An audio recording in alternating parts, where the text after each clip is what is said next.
পুড়ছে বাংলাদেশ, ক্রমেই সে দেশে বাড়ছে ভারত বিরোধিতা।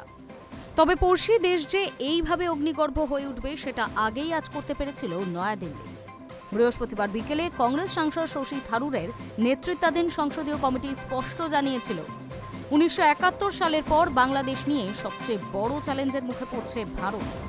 সতর্কভাবে বিষয়টি সামলাতে না পারলে ভারতের সমস্যা অনেকটাই বাড়বে।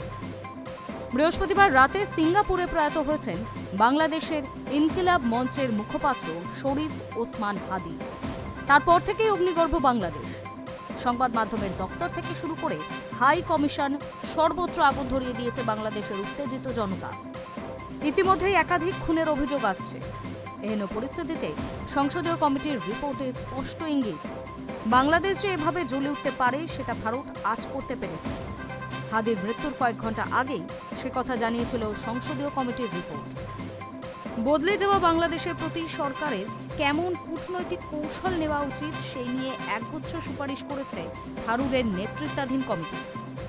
রিপোর্টে বলা হয়েছে, ১৯৭১ সালে মানবিকতার বিষয় ছিল, নতুন এক রাষ্ট্র গঠিত হয়েছিল, কিন্তু বর্তমান সমস্যা অনেক গভীর। রাজনৈতিকভাবে পুরো বদলে গিয়েছে বাংলাদেশ। কূটনৈতিক দিক থেকেও চীন এবং পাকিস্তানের প্রভাব বাড়ছে সেই দেশে, অর্থাৎ ভারত বিরোধিতার পথে এগোচ্ছে ঢাকা। এই সময়টা ভারতের কাছে অত্যন্ত গুরুত্বপূর্ণ। সতর্কভাবে সামাল দিতে না পারলে বাংলাদেশও কট্টর ভারত বিরোধী হয়ে উঠবে।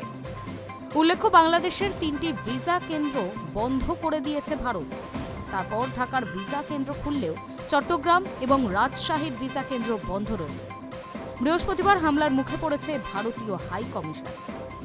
কমিটির সুপারিশ, কোনো বিদেশি শক্তি যেন বাংলাদেশের মাটিতে ঘাঁটি না গড়তে পারে সেদিকে নয়াদিল্লিকে কড়া নজর রাখতে হবে। সেই সঙ্গে যোগাযোগ, বন্দর এবং পরিকাঠামো গঠনের ক্ষেত্রে বাংলাদেশকে কিছু বিশেষ ছাড় দেওয়ার বিষয়টিও প্রস্তাব করেছে কমিটি।